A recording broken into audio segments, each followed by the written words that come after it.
78세 순옥 할머니는 그날 아침 텔레비전 화면을 보고 눈을 의심했습니다.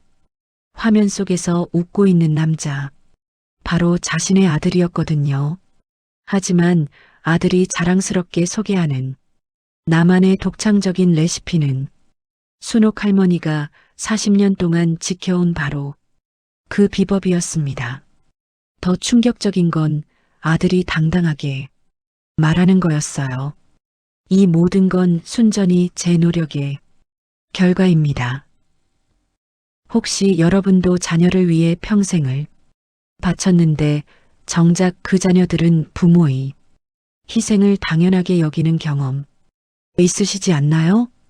순옥 할머니는 그 순간 느꼈습니다. 자신이 키운 아들을 완전히 잃어버린 것 같다고. 하지만 순옥 할머니에게는 아무도 모르는 비밀 무기가 있었습니다.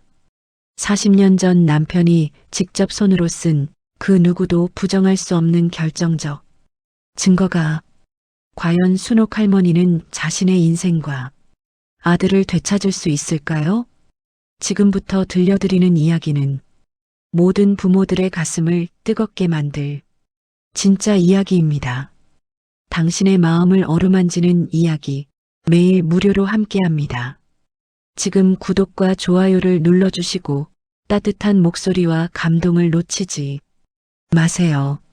함께라서 더 행복한 이야기 여행 지금부터 시작해요. 전북 군산의 오래된 장터 한편에 자리 잡은 순옥인의 국밥은 마치 시간이 멈춘 듯한 곳이었습니다.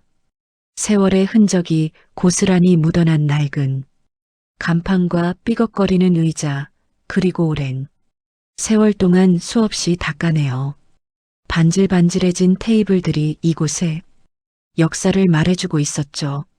간판 페인트는 군데군데 벗겨져 있었고 유리창에는 손때가 묻어 있었지만 그 모든 것들이 오히려 이 작은 식당만의 따뜻한 정취를 만들어내고 있었습니다. 78세의 김순옥은 새벽 5시면 어김없이 가게 문을 열고 커다란 솥에 육수를 끓이기 시작했습니다. 뜨거운 김이 모락모락 피어오르며 골목 전체에 구수한 냄새를 퍼뜨렸고 그 냄새를 맡고 찾아오는 단골 손님들의 발걸음이 하루를 시작하는 신호였습니다. 순옥의 손놀림은 여전히 능숙했어요. 40년 넘게 반복해온 동작들이 몸에 배어 있어서 눈을 감고도 완벽한 국밥 한 그릇을 만들어낼 수 있었습니다. 아침부터 이렇게 일찍 문을 여시네요. 건강하세요. 출근길 직장인이 급하게 국밥을 먹으며 말했습니다. 순옥은 그래야 맛있는 국밥을 끓일 수 있어요라고 대답하며 따뜻한 미소를 지었습니다. 하지만 마음 한편으로는 예전과 달라진 현실을 실감하고 있었어요. 몇 년 전만 해도 아침 시간이면 자리가 모자랄 정도로 손님들이 북적였는데 지금은 한두 명이 서둘러 먹고 가는 게 전부였거든요. 오전 9시쯤 머리가 하얗게 센 할아버지가 지팡이를 짚고 들어왔습니다. 순옥이 국밥이 최고야. 이만한 맛 어디서 찾겠어. 할아버지는 뜨거운 국밥을 호호 불며 만족스러운 표정을 지었습니다. 이런 단골 손님들의 칭찬을 들을 때마다 순옥은 뿌듯함을 느꼈지만 동시에 복잡한 감정도 올라왔어요. 젊은 손님들은 점점 줄어들고 나이든 단골들만 찾아오는 현실이 쓸쓸했거든요. 정오가 되면 점심시간 손님들이 몇 명씩 들어왔지만 예전만큼은 아니었습니다. 근처에 새로 생긴 프랜차이즈 음식점들과 패스트푸드점들이 젊은 층의 입맛을 사로잡고 있었어요. 깔끔하고 빠른 서비스, 세련된 인테리어를 앞세운 새로운 식당들 앞에서 순옥의 국밥집은 점점 뒤처지는 느낌이었습니다. 그래도 순옥은 자신만의 방식을 고집했어요.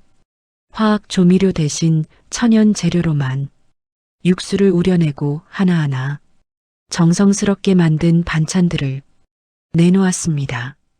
순옥의 손은 나이가 들면서 관절염 때문에 굳어져 있었지만 여전히 능숙하게 국밥을 말고 반찬을 챙겨주었습니다.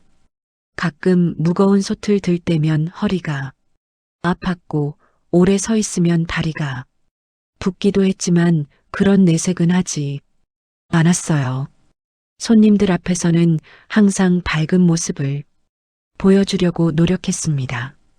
남편은 순옥이 30살이 되던 해 건설 현장 사고로 갑작스럽게 세상을 떠났고 그때부터 순옥은 홀몸으로 두 아이를 키워야 했습니다. 아들 준호와 딸 미정을 위해 새벽부터 밤늦게까지 국밥집을 운영하며 학비를 벌었고 두 아이 모두 대학까지 보낼 수 있었습니다. 그 시절을 떠올리면 힘들었지만 보람찼던 기억들이 새록새록 떠올랐죠. 준호가 어린 시절 학교에서 돌아와 숙제를 하던 모습, 미정이 대학 합격 소식을 전하며 눈물을 흘리던 날들이 생생했습니다. 하지만 지금은 달랐습니다. 아들 준호는 45살이 되어 서울에서 자신만의 식당을 운영하고 있었고 가끔 전화로 안부를 묻곤 했지만 바쁘다는 핑계로 군산에 내려오는 일은 거의 없었어요. 딸 미정은 48살로 군산에 살고 있지만 직장일로 바빠서 일주일에 한 번 정도 얼굴을 보는 게 전부였습니다. 아이들이 모두 자립한 지 오래되었지만 가끔 혼자 있을 때면 말할 수 없는 외로움이 밀려왔어요. 오후 2시쯤 손님이 뜸해지는 시간이 되면 순옥은 빈 의자에 앉아 잠시 쉬곤 했습니다. 텅 빈 가게에서 혼자 앉아 있으면 문득 이런 생각이 들곤 했어요. 이제 나도 슬슬 손을 놓아야 하나. 몸도 예전 같지 않고 손님도 줄어들고 있는데 언제까지 이 일을 계속할 수 있을지 확신이 서지 않았습니다.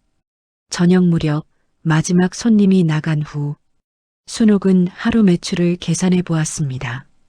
예전에 비하면 반도 안 되는 수입이었지만 그래도 혼자 살아가기엔 충분했습니다.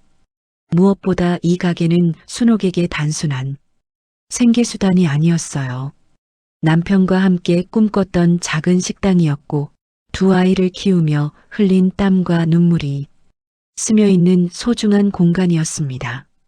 벽에 걸린 아이들의 어린 시절, 사진들과 단골 손님들이 보내준 감사 편지들이 그 증거였죠. 밤이 되면 순옥은 가게 뒤편에 있는 작은 방으로 들어가 혼자 저녁을 먹었습니다. TV에서 나오는 뉴스를 보면서도 마음 한편으로는 내일 준비할 재료들과 단골 손님들 생각을 했습니다. 김치가 떨어져 가니 새로 담가야 하고 육수용 뼈도 미리 주문해 두어야 했어요. 40년 넘게 이어온 일상이었지만 요즘엔 유독 피곤함이 몰려왔습니다. 나이 든 몸으로 새벽부터 저녁까지 서서 일하는 게 쉽지 않았거든요. 그럼에도 불구하고 순옥은 매일 아침 다시 가게 문을 열었습니다.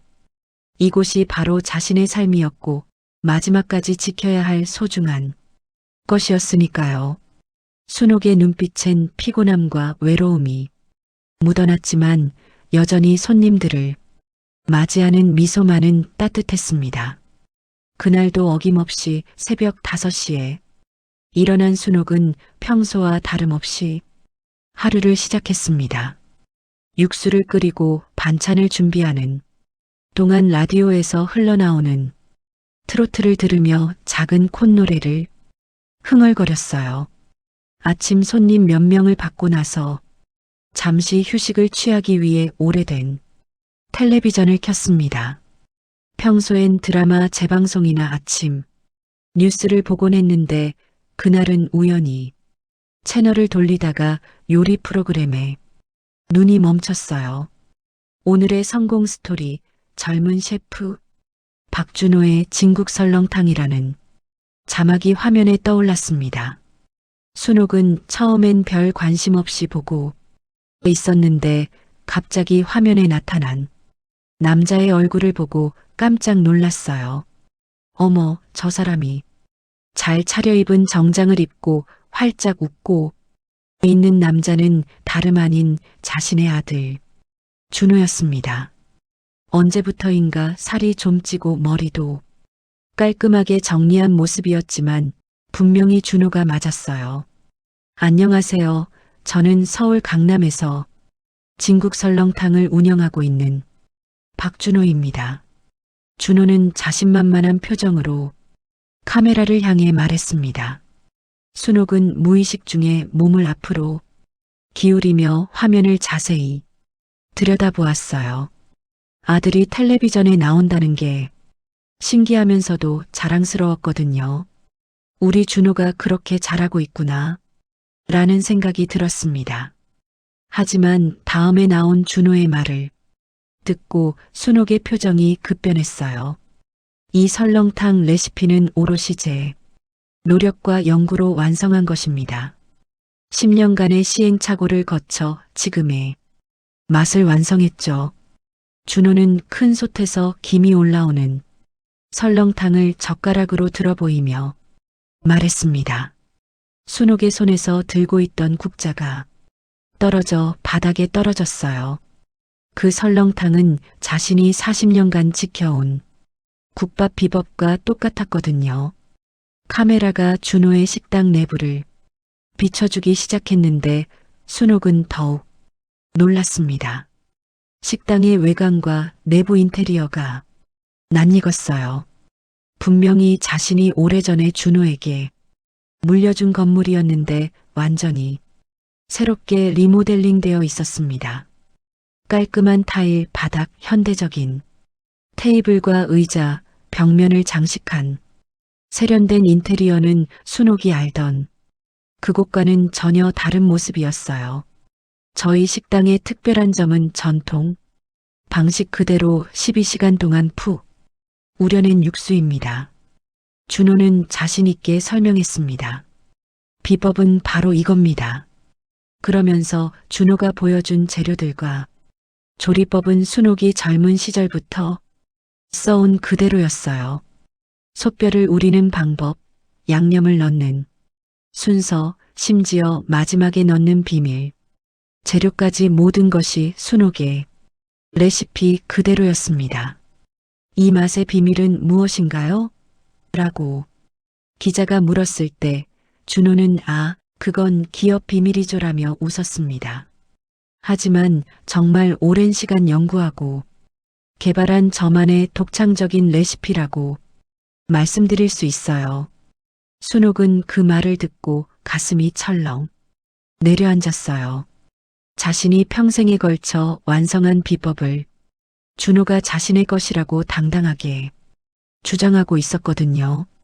더욱 충격적인 건 다음 장면이었습니다. 준호의 식당에는 텔레비전 출연, 인증 맛집 선정, 젊은 사업가상, 수상 등의 상장과 사진들이 벽면 가득 걸려 있었어요.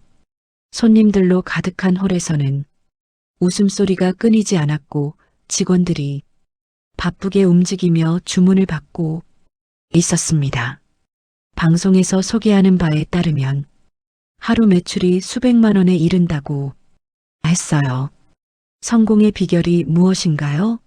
라는 질문에 준호는 끊임없는 연구와 노력입니다.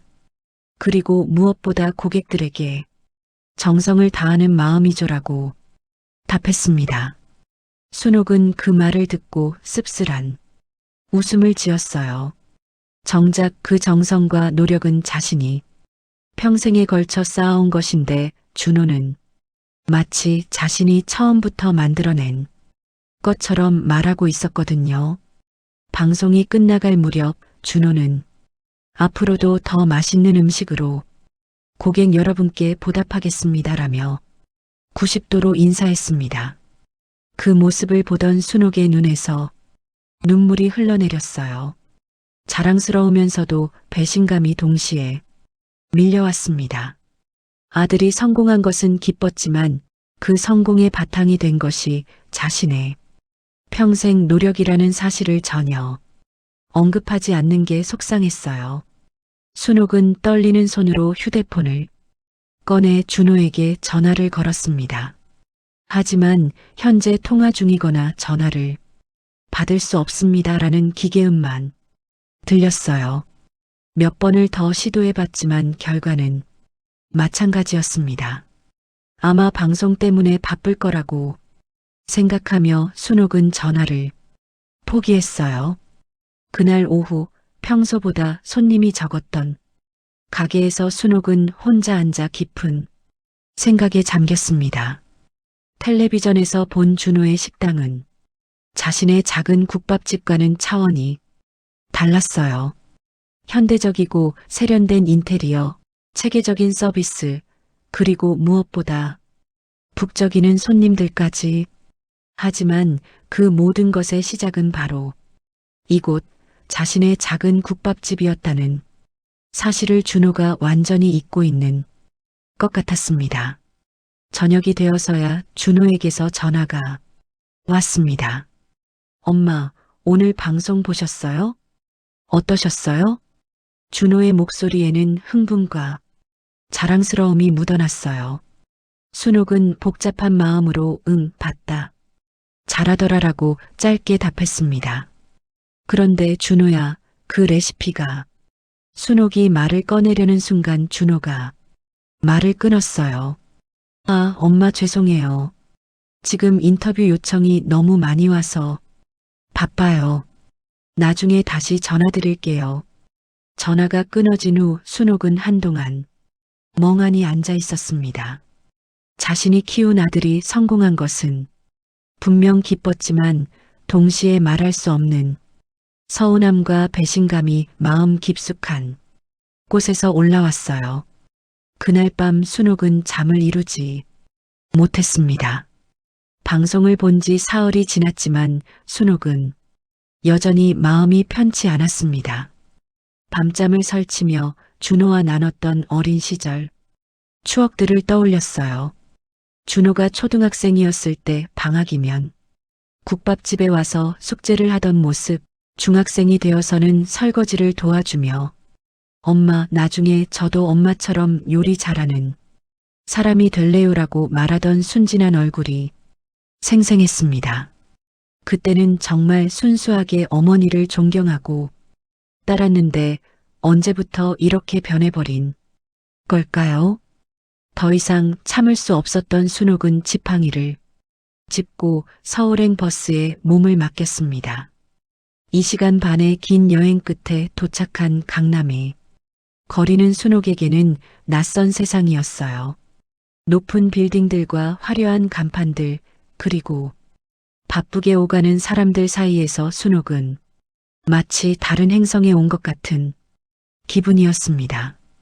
택시기사에게 준호의 식당 주소를 알려주고 찾아간 곳은 번화가 한복판에 깔끔한 상가 건물이었어요.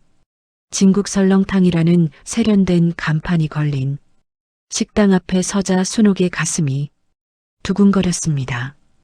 유리창 너머로 보이는 내부는 정말 방송에서 본 그대로였어요. 현대적인 인테리어와 깔끔한 테이블들, 그리고 무엇보다 손님들로 가득한 홀에 모습이 자신의 작은 국밥집과는 차원이 달랐습니다.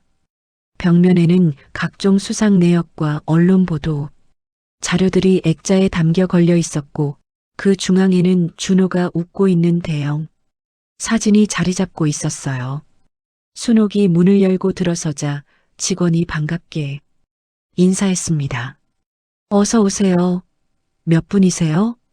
순행은 떨리는 목소리로 사장님 좀 만나고 싶은데요 라고 말했어요. 직원은 잠시 당황한 표정을 지었지만 곧 잠시만 기다려주세요라며 안쪽으로 들어갔습니다. 기다리는 동안 순옥은 주변을 둘러보았는데 손님들이 먹고 있는 설렁탕의 모습과 냄새가 자신이 40년간 끓여온 그것과 정확히 일치한다는 걸 확인할 수 있었어요. 엄마, 라는 놀란 목소리와 함께 준호가 나타났습니다. 정장을 말끔하게 차려입고 머리도 깔끔하게 빗어넘긴 준호의 모습은 순옥이 기억하던 아들과는 사뭇 달랐어요. 어떻게 여기까지 미리 연락을 주시지 그랬어요. 준호의 표정에는 반가움보다는 당황스러움이 더 크게 드러났습니다. 손님들의 시선이 집중되는 게 부담스러웠는지 준호는 순옥을 구석진 테이블로 안내했어요. 준호야, 방송 봤다. 순옥이 조심스럽게 말문을 열었습니다. 그런데 그 레시피가 순옥의 말이 채 끝나기도 전에 준호가 손을 들어 제지했어요. 엄마, 여기서는 이런 얘기하지 마세요. 손님들이 보고 있잖아요. 준호의 목소리에는 짜증이 섞여 있었습니다. 순옥은 그런 아들의 모습에 당황했어요. 예전에 다정했던 준호는 온데간데 없고 차갑고 사무적인 사람이 앉아 있었거든요. 그럼 집에 가서 얘기하자. 순옥이 제안했지만 준호는 고개를 흔들었습니다. 오늘은 정말 바빠요. 방송 이후로 예약이 폭주해서 그때 직원 하나가 다가와 사장님, 예약 손님들이 기다리고 계세요라고 말했어요. 준호는 그 말을 들은 듯 말은 듯 하더니 순옥에게 엄마 죄송하지만 오늘은 정말 안 될 것 같아요. 다음에 시간 맞춰서 만나요라고 서둘러 말했습니다. 순옥은 자리에서 일어나며 마지막으로 한마디 했어요. 준호야, 그 레시피는 내가 만든 게 아니야. 엄마가 40년 동안. 하지만 준호는 순옥의 말을 끝까지 듣지 않고 다른 손님들에게로 향했습니다. 그 모습을 보며 순옥은 깊은 배신감을 느꼈어요. 자신이 키운 아들이 이렇게 매정할 수 있다는 게 믿어지지 않았거든요. 집으로 돌아오는 버스 안에서 순옥은 눈물을 흘렸습니다. 창밖 풍경을 바라보며 준호의 어린 시절을 떠올렸어요. 아버지 없이 자란 준호를 위해 밤늦게까지 일하며 용돈을 벌어줬던 기억들, 대학 등록금을 마련하기 위해 몇 개월씩 굶다시피 하며 돈을 모았던 시절들이 주마등처럼 스쳐갔습니다. 그 모든 희생과 사랑이 무색하게 느껴지는 순간이었어요. 군산에 도착해서 딸 미정에게 전화를 걸었습니다. 미정아, 엄마야. 시간 있으면 잠깐 와줄 수 있겠니? 순옥의 목소리에서 평소와 다른 무언가를 감지한 미정은 무슨 일이세요? 금방 갈게요라고 답했어요. 1시간 후 미정이 국밥집에 도착했을 때 순옥은 멍하니 앉아 있었습니다. 엄마, 무슨 일이에요? 얼굴이 안 좋으세요? 미정이 걱정스러운 표정으로 물었어요. 순옥은 그제서야 오늘 있었던 일들을 차근차근 털어놓기 시작했습니다. 준호의 방송 출연, 자신의 레시피를 준호, 자신의 것이라고 주장한 일, 그리고 오늘 서울에서 있었던 냉랭한 만남까지 모든 것을 말했어요. 미정은 어머니의 이야기를 들으며 점점 표정이 굳어갔습니다. 오빠가 정말 그렇게 말했어요? 믿기지 않는다는 표정으로 물었어요. 순옥은 고개를 끄덕이며 그뿐만 아니야. 그 건물 말이야. 라고 말을 이었습니다. 사실 그 건물은 내가 예전에 내 아버지 친구 이름으로 사둔 거야. 준호가 장사하라고. 이 말을 들은 미정은 깜짝 놀랐어요. 그게 무슨 말이에요? 오빠가 자기 돈으로 산 거 아니었어요? 미정이 물었습니다. 순옥은 깊은 한숨을 쉬며 내 아버지가 돌아가신 후에 받은 보험금하고 내가 이 가게 하면서 조금씩 모은 돈으로 산 거야. 준호 앞으로 직접 해주면 세금이 많이 나온다고 해서 우선 아버지 친구 이름으로 해뒀는데 라고 설명했어요. 미정은 말없이 어머니의 손을 잡았습니다. 순옥의 손은 차갑게 식어 있었고 미세하게 떨리고 있었어요. 엄마, 오빠한테 정확히 얘기해야 해요. 이건 너무하잖아요. 미정의 목소리에도 분노가 섞여 있었습니다. 자신도 모르는 사이에 오빠가 어머니의 희생을 당연하게 여기고 있었다는 사실이 충격적이었거든요. 그날 밤 순옥은 다시 한번 잠을 이루지 못했습니다. 평생 자신을 위해 헌신해온 것들이 하나도 인정받지 못하고 있다는 현실이 너무 견디기 어려웠어요. 무엇보다 아들이 자신에게 보인 차가운 태도가 가슴 깊이 상처로 남았습니다. 서울에서 돌아온 지 사흘째 되는 날, 순옥은 평소보다 더 일찍 가게 문을 열었습니다. 잠을 제대로 이루지 못해 새벽 4시부터 뒤척이다가 아예 일어나 준비를 시작한 거였어요. 육수를 끓이는 동안에도 계속 준호 생각이 머릿속을 맴돌았습니다. 그 차가운 눈빛과 사무적인 말투가 잊혀지지 않았어요. 정말 저 사람이 자신이 품에 안고 키운 아들이 맞는지 의심스러울 정도였습니다. 오전 10시쯤 예상치 못한 방문객이 나타났습니다. 바로 준호였어요. 하지만 순옥이 기대했던 것처럼 사과하러 온 것은 아니었습니다. 준호는 평소보다 더 굳은 표정으로 가게에 들어왔고 다른 손님이 없는 것을 확인한 후 어머니 맞은편에 앉았어요. 엄마, 지난번 일로 좀 얘기해야 할 것 같아서 왔어요. 준호의 목소리는 차갑기만 했습니다. 그래, 어서 앉아라. 엄마가 할 말이 많다. 순옥은 반가운 마음에 일어나려 했지만 준호가 손을 들어 제지했어요.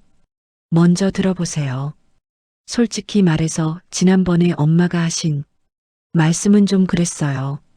준호는 마치 사업상 협상을 하는 것처럼 냉정한 어조로 말했습니다. 제가 성공한 건 엄마 덕분이 아니라 제 노력 때문이에요. 순옥은 그 말을 듣고 어이가 없었습니다. 준호야, 그게 무슨 소리냐? 그 레시피가 누가 만든 건데? 하지만 준호는 순옥의 말을 끊으며 더욱 단호하게 말했어요. 엄마, 솔직히 말해서 그때 엄마가 해준 건 건물뿐이잖아요. 그것도 제가 나중에 다 갚겠다고 했고요. 가게를 이만큼 키운 건 순전히 제 힘이에요. 내 힘? 순옥의 목소리가 떨렸습니다. 그 육수 비법, 재료 손질법, 불 조절하는 방법까지 다 내가 가르쳐 준 거야. 내가 대학생일 때 방학 때마다 와서 배운 거 잊었니? 순옥은 40년 전 준호가 처음 국자를 잡았던 나를 떠올렸어요. 서툰 손놀림으로 육수를 젓던 준호에게 하나하나 가르쳐줬던 기억들이 생생했습니다. 준호는 불편한 표정을 지으며 그건 그냥 기본적인 것들이었잖아요. 진짜 중요한 건 마케팅이고 경영이에요. 그런 건 엄마가 전혀 모르시는 분야고요라고 말했어요. 그 말을 들은 순옥은 가슴이 답답해졌습니다. 자신이 평생에 걸쳐 완성한 비법을 기본적인 것이라고 치부하는 아들의 모습에 분노가 치밀어 올랐어요. 기본적인 거? 순옥의 목소리가 높아졌습니다. 너는 그 기본도 제대로 못했잖아. 처음에 국수 삶을 때 맨날 태우고 육수간 맞추는 것도 몇 달이나 걸렸던 게 누구야? 순옥은 준호가 요리를 배우던 초기에 실수들을 하나하나 지적했어요. 하지만 준호는 오히려 더 화를 내며 그건 옛날 얘기잖아요. 지금 제가 얼마나 발전했는지 모르세요? 라고 소리쳤습니다. 두 사람의 목소리가 점점 커지자 지나가던 동네 사람들이 가게 앞에서 발걸음을 멈추고 힐끗힐끗 쳐다보기 시작했어요. 순옥은 그런 시선들이 부담스러웠지만 참을 수 없었습니다. 발전? 내 레시피 그대로 쓰면서 무슨 발전이야? 텔레비전에서 내가 직접 개발했다고. 거짓말한 건 어떻게 설명할 거냐? 준호는 잠시 말문이 막혔다가 그건 방송이니까 좀 각색한 거예요. 시청자들한테 어필하려면 스토리가 있어야 하잖아요라고 변명했어요. 순옥은 그 말을 듣고 더욱 분개했습니다. 각색? 그게 각색이야? 그건 완전히 거짓말이잖아. 순옥의 눈에서 눈물이 쏟아져 내렸어요. 엄마, 왜 이렇게 예민하게 구세요? 준호는 오히려 짜증난 표정을 지었습니다. 저 때문에 엄마도 유명해진 거잖아요. 이제 동네 사람들이 순옥이네 아들이 텔레비전에 나왔다고 하면서 부러워하지 않아요? 준호의 말에는 자신의 성공을 어머니가 함께 누려야 한다는 오만함이 배어 있었어요. 순옥은 고개를 저으며 그게 중요한 게 아니야. 내가 거짓말을 했다는 게 문제라고라고 말했습니다. 하지만 준호는 거짓말이 아니라 마케팅이에요. 요즘 세상이 어떤지 몰라서 그래요라며 어머니를 구시대 사람 취급했어요. 그 순간 순옥은 자신이 키운 아들이 완전히 다른 사람이 되어버렸다는 걸 깨달았습니다. 그럼 그 건물은 어떻게 설명할 거냐? 순옥이 마지막 카드를 꺼냈어요. 그 건물은 내 돈으로 산 거야. 내가 장사하라고 사준 거라고. 준호는 잠시 당황한 기색을 보였지만 곧 그것도 제가 다 갚을 거라고 했잖아요. 그리고 지금은 제 이름으로 되어 있고요라고 대답했어요. 순옥은 그제서야 상황의 심각성을 깨달았습니다. 준호는 정말로 자신이 모든 것을 혼자 힘으로 이뤄냈다고 믿고 있었어요. 어머니의 희생과 도움을 당연한 것으로 여기고 있었던 겁니다.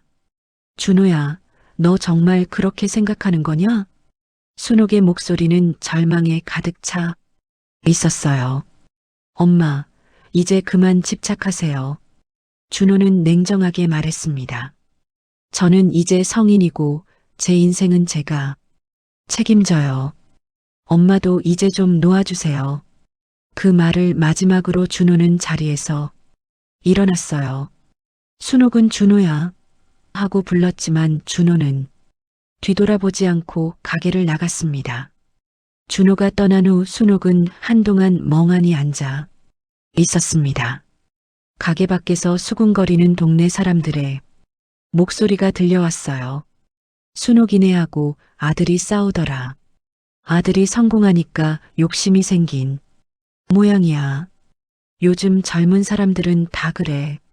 그런 말들을 들으며 순옥은 더욱 절망감에 빠졌습니다. 그날 이후 준호는 순옥의 전화를 받지 않았습니다. 몇 번을 걸어도 현재 통화 중이거나 전화를 받을 수 없습니다라는 멘트만 들렸어요. 문자를 보내도 답장이 없었습니다. 순옥은 자신이 40년 동안 키워온 아들을 완전히 잃어버린 것 같은 기분이었어요. 동네 사람들의 시선도 달라졌습니다. 순옥이네 국밥, 이제 아들한테 다 뺏기는 거 아냐? 라는 수군거림이 들려왔고 아들이 유명해지니까 엄마가 떼쓰는 거래라는 악의적인 소문까지 돌기 시작했어요. 순옥은 그런 시선들을 견디기 어려웠지만 무엇보다 아들을 잃었다는 상실감이 가장 컸습니다. 밤마다 순옥은 준호의 어린 시절 사진을 보며 눈물을 흘렸습니다. 천진난만하게 웃고 있는 어린 준호의 모습과 지금의 차가운 준호 사이에는 너무나 큰 간극이 있었어요.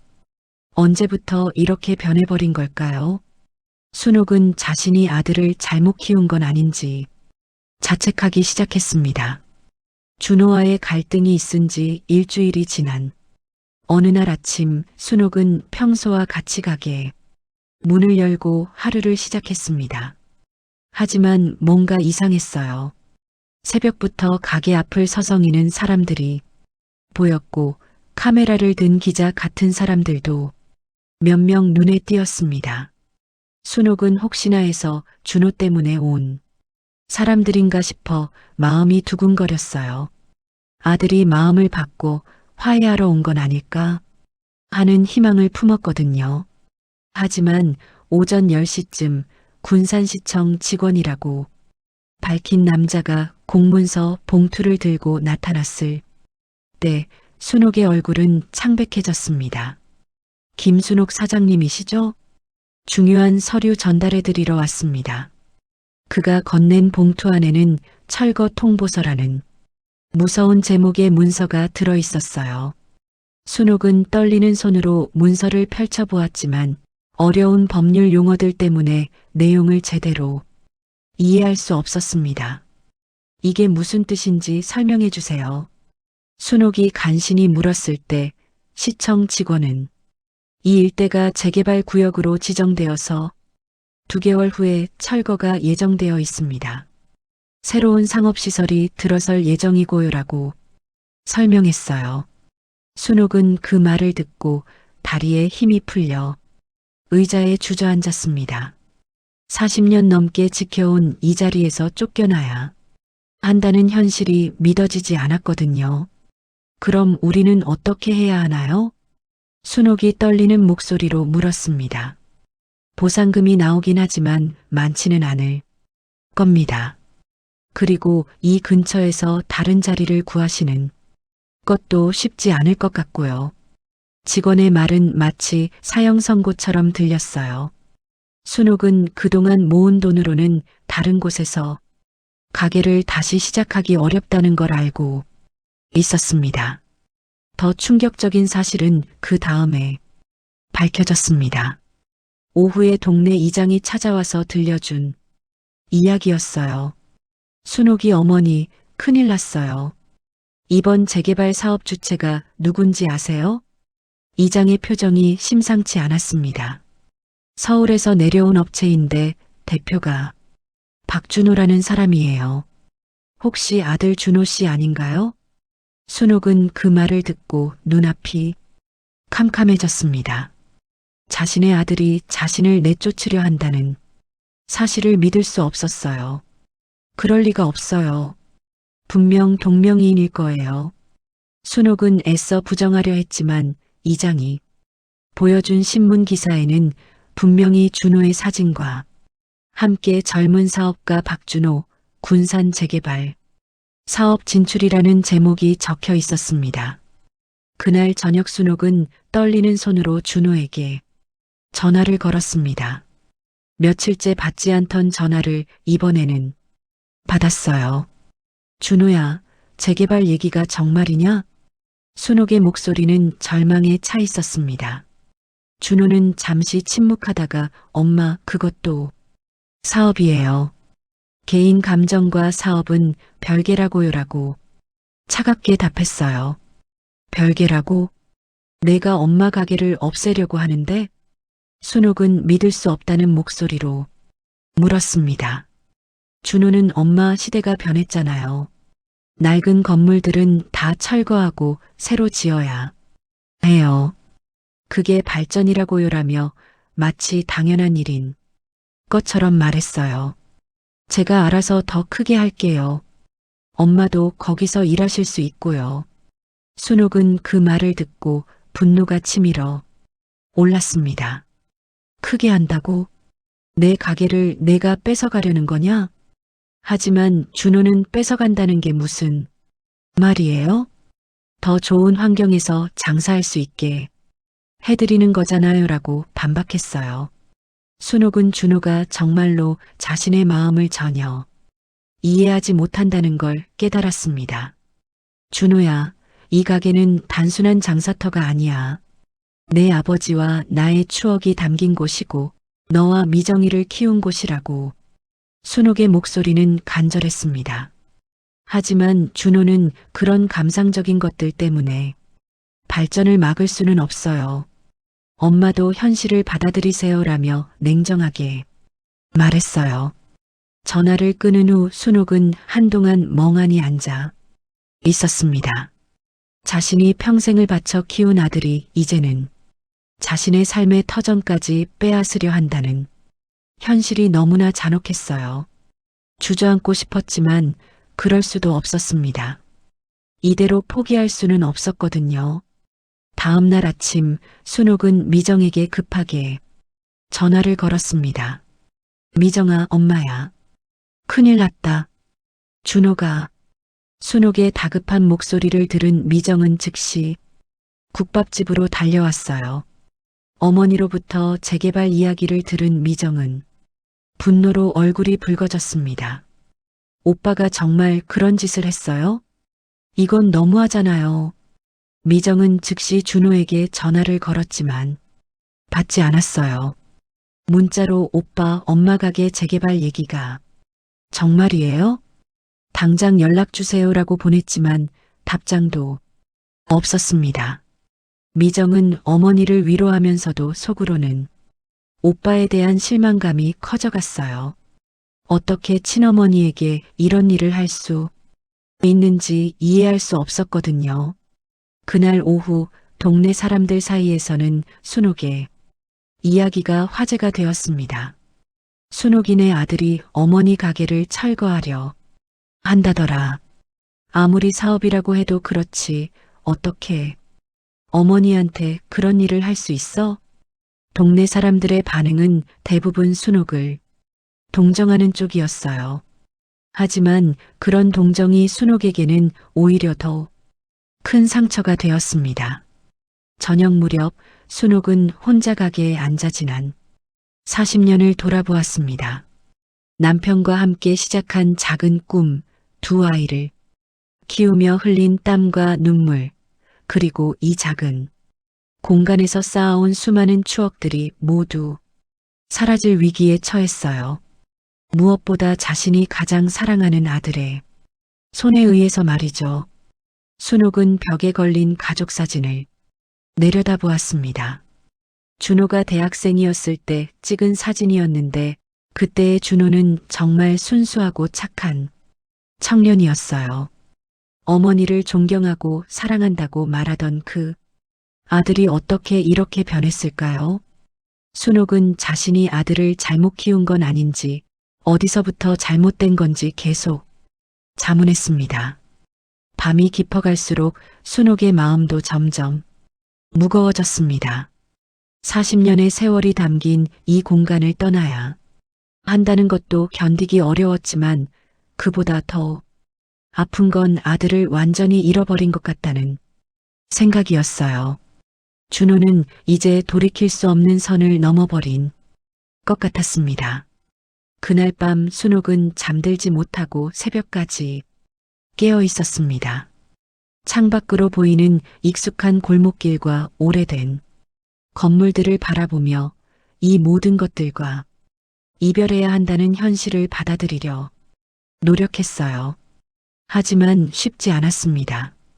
이곳은 단순한 장소가 아니라 순옥의 인생 그 자체였으니까요. 철거 통보를 받은 지 사흘째 되는 밤, 순옥은 잠들지 못하고 뒤척이다가 문득 무언가가 떠올랐습니다. 오래전 남편이 만약을 위해서라며 중요한 서류들을 모아두었던 오래된 장롱이 생각난 거였어요. 남편이 세상을 떠난 후 한 번도 열어보지 않았던 그 장롱 속에 혹시 도움이 될 만한 것이 있을까 싶어서 새벽에 일어나 뒤적거리기 시작했습니다. 먼지가 쌓인 낡은 서류 뭉치들 사이에서 순옥은 놀라운 것들을 발견했어요.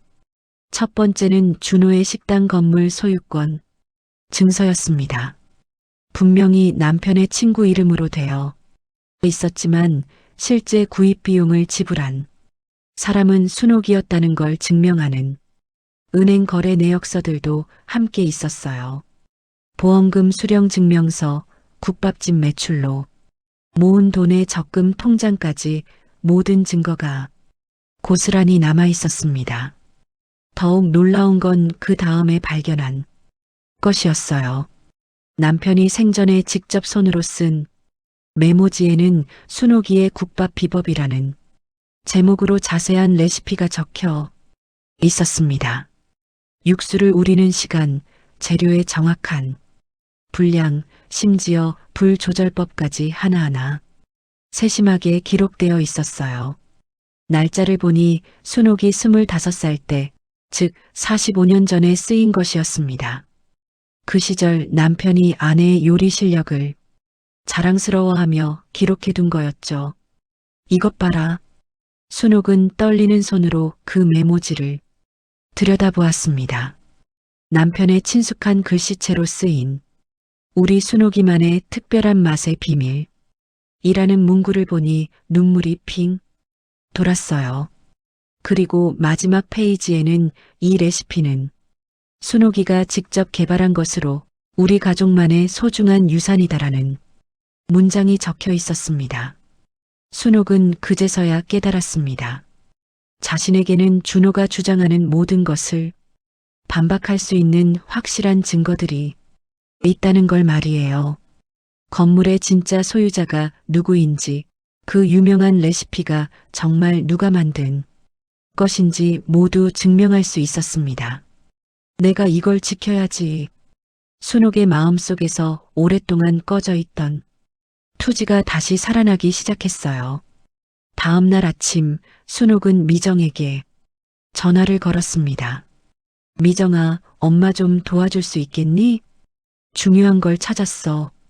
미정은 어머니의 목소리에서 평소와 다른 힘을 감지하고 즉시 달려왔어요. 순옥이 발견한 서류들을 본 미정은 깜짝 놀랐습니다. 엄마, 이게 정말 아버지가 쓰신 거예요? 이렇게 자세하게 다 기록해 두셨네요. 그래, 내 아버지가 내 요리를 얼마나 자랑스러워 했는지 알겠지? 순옥은 서류들을 정리하며 말했어요. 이제 준호한테 당당하게 말할 수 있겠다. 그 레시피가 정말 누구 것인지 말이야. 미정도 어머니의 변화된 모습을 보며 안도감을 느꼈습니다. 며칠 전까지만 해도 의기소침해 있던 어머니가 다시 활기를 찾은 것 같았거든요. 엄마, 그런데 이런 서류들로 법적으로 어떻게 할 수 있는지 확인해 봐야겠어요. 미정의 제안에 순옥도 고개를 끄덕였습니다. 두 사람은 그날 오후 군산시청에 있는 무료 법률 상담소를 찾아갔어요. 나이가 지긋한 변호사는 순옥이 가져온 서류들을 꼼꼼히 살펴본 후 고개를 끄덕였습니다. 이 서류들은 매우 중요한 증거입니다. 변호사는 진지한 표정으로 말했어요. 특히 이 건물 구입 관련 서류들은 실제 소유권이 누구에게 있는지 명확하게 보여주고 있어요. 명의만 다른 사람으로 되어 있을 뿐 실질적으로는 김 여사님 소유라고 볼 수 있습니다. 순옥은 그 말을 듣고 가슴이 두근거렸어요. 그럼 재개발도 막을 수 있나요? 순옥이 간절한 마음으로 물었습니다. 변호사는 쉽지는 않겠지만 충분히 가능성이 있습니다. 특히 아드님이 이해관계가 있는 상황에서 어머님께 제대로 된 설명이나 동의 절차 없이 진행된 부분들이 문제가 될 수 있어요라고 설명했어요. 상담을 마치고 나온 순옥의 발걸음은 한결 가벼워져 있었습니다. 며칠 전까지만 해도 모든 걸 포기해야 하나 싶었는데 이제는 싸울 수 있는 무기가 생긴 기분이었어요. 미정아, 이제 준호한테 정말 할 말이 생겼다. 순옥의 목소리에는 자신감이 돌아와 있었습니다. 그날 저녁 순옥은 오랜만에 준호에게 전화를 걸었습니다. 역시나 받지 않았지만 이번에는 포기하지 않고 계속 걸었어요. 10번째쯤에서야 준호가 짜증난 목소리로 전화를 받았습니다. 엄마, 무슨 일이세요? 바쁘다고 했잖아요. 하지만 순옥은 이번엔 당황하지 않았어요. 준호야, 엄마가 중요한 걸 찾았다. 내가 그렇게 자랑하는 그 레시피 말이야. 순옥의 목소리는 평소와 달리 단호했습니다. 내 아버지가 직접 손으로 쓴 레시피 노트가 있어. 45년 전에 쓴 거야. 그때 너는 아직 태어나지도 않았을 때지. 전화 너머로 준호가 당황하는 기색이 느껴졌어요. 그게 무슨 상관이에요? 지금이랑은 다른 거잖아요. 준호는 어버버하며 말했습니다. 하지만 순옥은 다른 게 아니야. 똑같아. 재료 하나, 조리법 하나까지 완전히 똑같다고라며 단호하게 말했어요. 그리고 그 건물 서류도 다 있어. 내가 내 돈으로 산 거라는 증거들. 말이야. 준호는 한동안 말이 없었습니다. 그러다가 엄마 그런 옛날 서류들 가지고 뭘 하시려고요? 라고 물었어요. 순옥은 정의를 찾으려고 한다. 내가 계속 거짓말을 한다면 다른 방법을 써야겠어라고 대답했습니다. 그 말을 들은 준호는 협박하시는 거예요? 라며 목소리를 높였어요. 협박이 아니라 진실을 말하는 거야. 순옥은 차분하게 답했습니다. 내가 스스로 인정하면 좋겠지만 그렇지 않으면 엄마도 할 수 있는 일이 있다는 걸 알려주는 거야. 전화는 그렇게 끊어졌지만 순옥은 이번엔 속상하지 않았어요. 오히려 당당했습니다. 그날 밤 순옥은 오랜만에 깊이 잠들 수 있었습니다. 꿈속에서 남편이 나타나 잘하고 있어. 순옥아, 우리가 지켜야 할 것들을 포기하지 말라고 말하는 것 같았어요. 순옥은 꿈에서 깨어나면서도 남편의 목소리가 생생하게 들리는 것 같았습니다. 다음 날부터 순옥은 본격적인 준비에 들어갔습니다.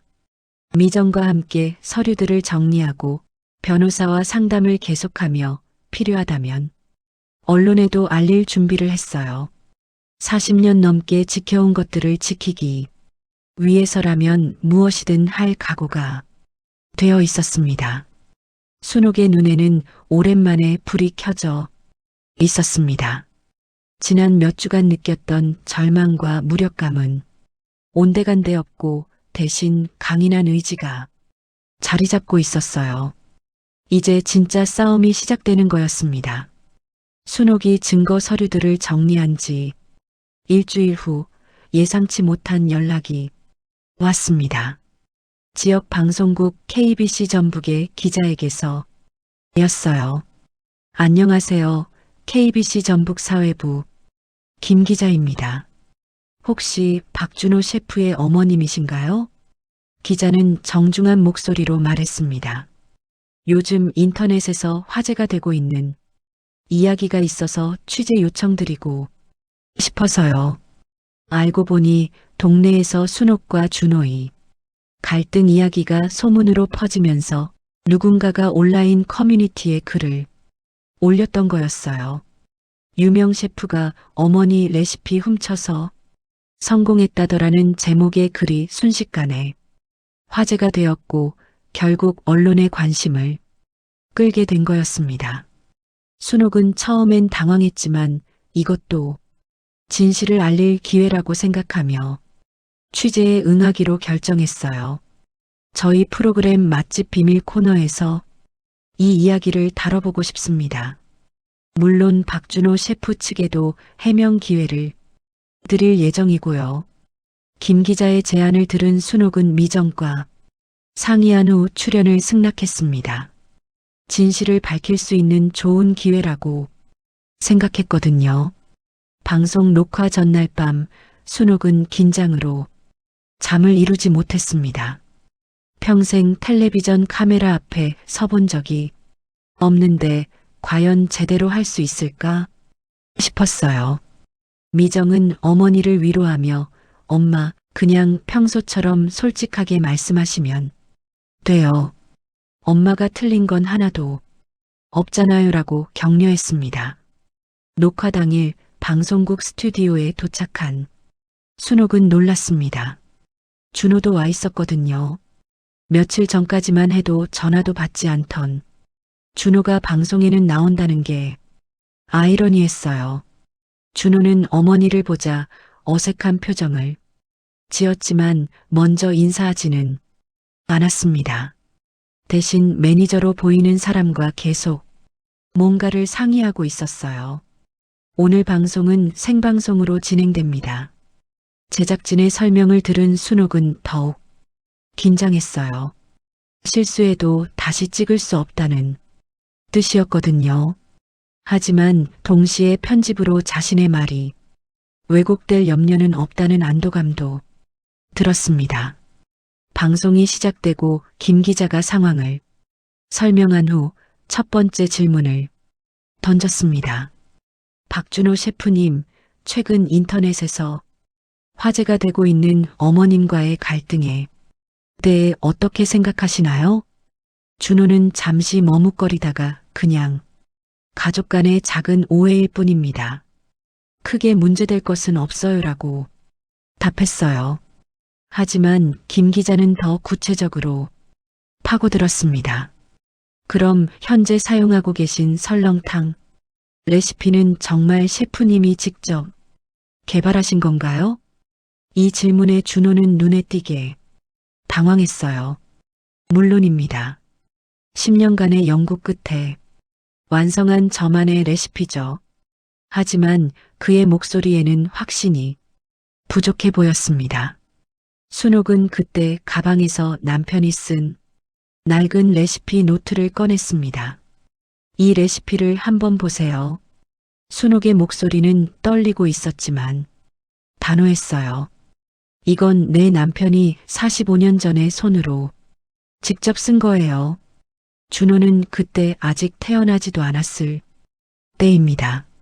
카메라가 그 노트를 클로즈업으로 비추자 시청자들도 오래된 종이와 바랜 글씨를 선명하게 볼 수 있었어요.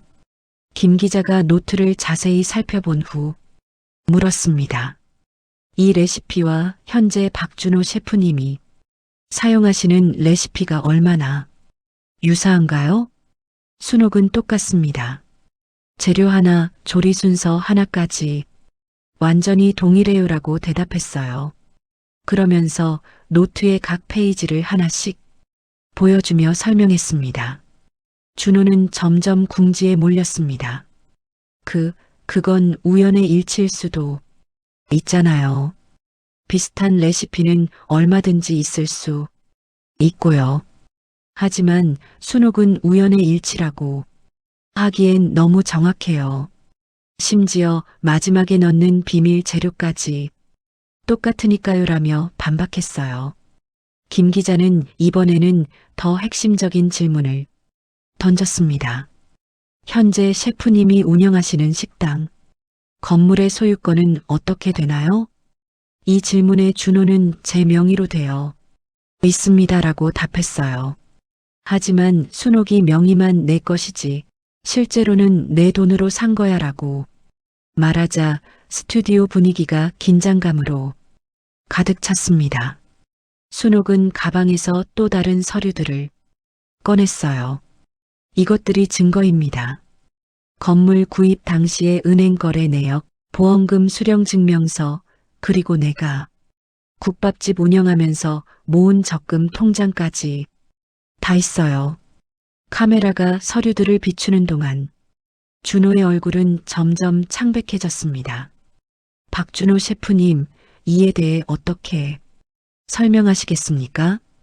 김 기자의 질문에 준호는 한동안 말을 잇지 못했어요. 그러다가 그건 제가 나중에 다 갚기로 했던 거고요라고 변명했습니다. 하지만 순옥은 갚기로 했다고? 그런 약속 한 적 없어. 그냥 내가 장사하라고 사준 거야라고 단호하게 말했어요. 김 기자는 마지막으로 결정적인 질문을 던졌습니다. 그렇다면 지금까지 언론에서 본인이 개발한 독창적인 레시피라고 주장하신 것은 사실과 다른 건가요? 이 질문에 준호는 완전히 말문이 막혔어요. 몇 초간의 침묵이 흐른 후 준호는 죄송합니다라고 작은 목소리로 말했습니다. 누구에게 죄송하신 건가요? 김 기자가 추가 질문을 하자 준호는 어머니 쪽을 바라보며 엄마, 정말 죄송해요. 제가 너무 교만했습니다라고 말했어요. 그 순간 순옥의 눈에서 눈물이 흘러내렸습니다. 분노가 아닌 안도의 눈물이었어요. 방송이 끝난 후 준호는 어머니 앞에 무릎을 꿇었습니다. 엄마, 정말 죄송해요. 제가 미쳤었나 봐요. 성공에 취해서 가장 소중한 걸 잊고 있었어요. 순옥은 아들의 머리를 쓰다듬으며 이제라도 깨달았으니 다행이다라고 말했어요. 그날 밤 방송을 본 시청자들의 반응은 폭발적이었습니다. 인터넷 게시판에는 박준호 셰프, 실망이다. 어머니한테 어떻게 그럴 수 있어? 진짜 효도는 이런 게 아니지 같은 댓글들이 쏟아졌어요. 반면 순옥에게는 어머니가 진짜 대단하시다. 40년 넘게 지켜온 비법이 인정받아서 다행이다라는 응원의 메시지들이 많이 달렸습니다. 며칠 후 준호는 공식적으로 사과, 성명을 발표했습니다. 저의 모든 요리 실력과 레시피의 바탕은 어머니께서 가르쳐 주신 것이었습니다. 그동안 이 사실을 제대로 인정하지 않았던 점 깊이 사과드립니다. 그리고 재개발 계획도 전면 철회한다고 발표했어요. 방송이 나간 지 일주일 후 순옥의 국밥집에는 예상치 못한 변화가 일어났습니다. 평소보다 훨씬 많은 손님들이 찾아오기 시작한 거였어요. 방송을 본 사람들이 진짜 원조 국밥 맛을 보러 왔다며 멀리서부터 찾아왔습니다. 어떤 손님은 텔레비전에서 보니까 정말 대단하시더라고요. 40년 넘게 지켜온 맛이라니 꼭 먹어보고 싶었어요 라며 말했어요. 순옥은 갑작스럽게 몰린 손님들 때문에 바빠졌지만 동시에 묘한 뿌듯함을 느꼈습니다. 자신이 평생에 걸쳐 완성한 맛이 드디어 제대로 인정받는 것 같았거든요. 하지만 혼자서는 감당하기 어려울 정도로 손님이 많아지자 미정이 직장 일을 조정해가며 도와주기 시작했어요. 그러던 어느 날 준호가 국밥집에 나타났습니다. 방송 이후 처음으로 찾아온 거였어요. 순옥은 아들을 보자 반가우면서도 어색한 마음이 들었습니다. 준호야, 어서 와라. 앉아. 순옥이 다정하게 말하자 준호는 엄마, 저 좀 도와드려도 될까요? 라고 조심스럽게 물었어요. 준호는 정장 대신 편한 옷을 입고 와서 앞치마를 둘렀습니다. 오랜만에 어머니 옆에서 설거지를 하고 손님들 주문을 받는 모습은 마치 학생 시절로 돌아간 것 같았어요. 처음엔 서툴렀지만 옛날 기억을 되살려가며 점점 능숙해져 갔습니다. 엄마, 예전에 이렇게 했던 게 맞나요? 라고 물어가며 하나하나 배우려는 모습이 진정성 있어 보였어요. 손님들도 준호의 모습을 신기하게 바라보았습니다. 어머, 저 사람이 그 유명한 셰프 아니에요? 맞는 것 같은데 여기서 뭐 하는 거지? 하지만 준호는 그런 시선들을 의식하지 않고 묵묵히 일을 도왔어요. 심지어 어떤 손님이 방송에서 봤는데 어머니한테 사과하시더라고요. 잘하셨어요 라고 말했을 때도 앞으로 더 잘하겠습니다라고 겸손하게 답했습니다. 점심시간이 끝나고 손님들이 다 나간 후 순옥과 준호는 마주 앉았습니다. 준호야, 너 서울 가게는 어떻게 하고 있냐? 순옥이 걱정스럽게 물었어요. 준호는 직원들이 잘 운영하고 있어요. 그리고 엄마, 준호는 잠시 말을 멈추더니 제가 생각해봤는데 간판을 바꾸려고 해요. 간판을? 순옥이 의아하게 물었습니다. 준호는 네, 진국 설렁탕에서 순옥이네. 설렁탕으로요. 그리고 메뉴판에도 전통 가정식 레시피 마이너스 김순옥 여사 전수라고 쓰려고 해요. 그 말을 들은 순옥의 눈에 다시 눈물이 고였어요. 아들이 정말로 변했다는 걸 느낄 수 있었거든요. 그럴 필요 없다. 순옥이 손을 흔들며 말했어요. 내가 그동안 키운 거 다 망치면 어떡해. 아냐. 하지만 준호는 아니에요, 엄마. 이게 맞는 거예요. 진실을 말하는 게 맞다고요라며 고집했습니다. 순옥은 아들의 진심이 느껴져서 더 이상 말리지 않았어요. 며칠 후 준호는 서울에서 정식으로 간판을 바꾸고 기자회견을 열었습니다. 이 식당의 모든 레시피는 저의 어머니 김순옥 여사님께서 40년 넘게 연구하고 완성하신 것입니다. 저는 단지 그 전통을 이어받아 현대적으로 발전시킨 것뿐입니다. 준호의 솔직한 고백은 오히려 더 큰 화제가 되었고 많은 사람들이 그의 정직함을 칭찬했어요. 한 달 후 순옥은 준호에게 제안을 했습니다. 준호야, 이 가게 한쪽을 내가 써라. 서울하고 여기하고 번갈아 가면서 운영해도 좋고. 순옥은 국밥집 한 편을 개조해서 준호가 사용할 수 있도록 공간을 내주었어요. 준호는 정말 괜찮으세요? 라고 몇 번이나 확인했지만 순옥은 괜찮다. 하지만 조건이 있어라고 말했습니다. 조건이요? 준호가 궁금해하자 순옥은 미소를 지으며 이제 진짜 내 힘으로 키워라. 하지만 뿌리를 잊지 말아라고 말했어요. 준호는 눈물을 훔치며 네, 엄마. 절대 잊지 않겠어요 라고 대답했습니다. 그 모습을 본 순옥은 자신이 아들을 잃었다고 생각했던 지난 몇 주간이 오히려 아들을 되찾는 과정이었다는 걸 깨달았어요. 새롭게 단장된 순옥인의 국밥에는 이제 2개의 메뉴가 있었습니다. 한쪽에는 순옥의 전통 국밥이 다른 한쪽에는 준호가 현대적으로 해석한 요리들이 자리했어요. 하지만 모든 메뉴 밑에는 작은 글씨로 김순옥 여사 전통 레시피라고 적혀 있었습니다. 손님들은 원하는 스타일을 선택할 수 있었고 어떤 걸 선택하든 두 사람이 함께 만들어내는 정성스러운 맛을 느낄 수 있었어요. 몇 달이 지나자 순옥인의 국밥은 군산의 명소가 되었습니다. 관광객들이 모자가 함께 운영하는 진짜 맛집이라며 찾아왔고 심지어 요리 프로그램에서 촬영 요청이 들어오기도 했어요. 하지만 순옥과 준호는 화려한 방송보다는 묵묵히 자신들의 일에 집중했습니다. 어느 날 저녁 하루 일을 마치고 정리를 하던 순옥과 준호는 나란히 앉아 차를 마셨습니다. 엄마, 제가 정말 바보였죠? 준호가 쓴웃음을 지으며 말했어요. 순옥은 바보는 아니야. 그냥 길을 잠시 잃었던 거지라고 답했습니다. 중요한 건 다시 찾아온 거잖아.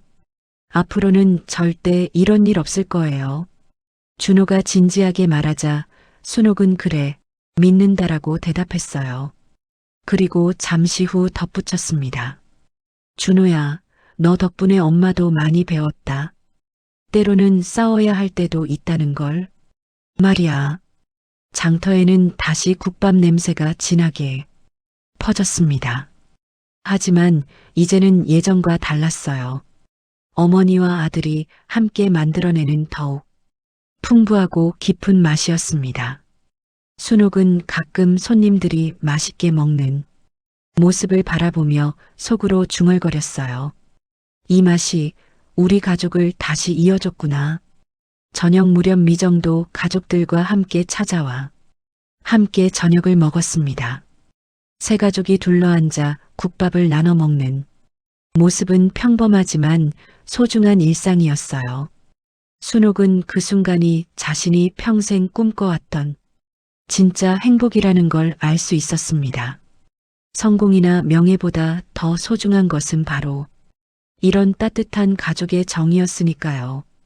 그렇게 순옥인의 국밥은 새로운 전설을 써내려가기 시작했습니다. 40년의 전통과 새로운 도전이 만나 더욱 맛있는 이야기를 만들어가고 있었어요. 만약 오늘 이야기가 마음에 와 닿으셨다면 여러분의 소중한 구독과 좋아요로 더 많은 분들에게 이런 따뜻한 이야기를 전해주세요.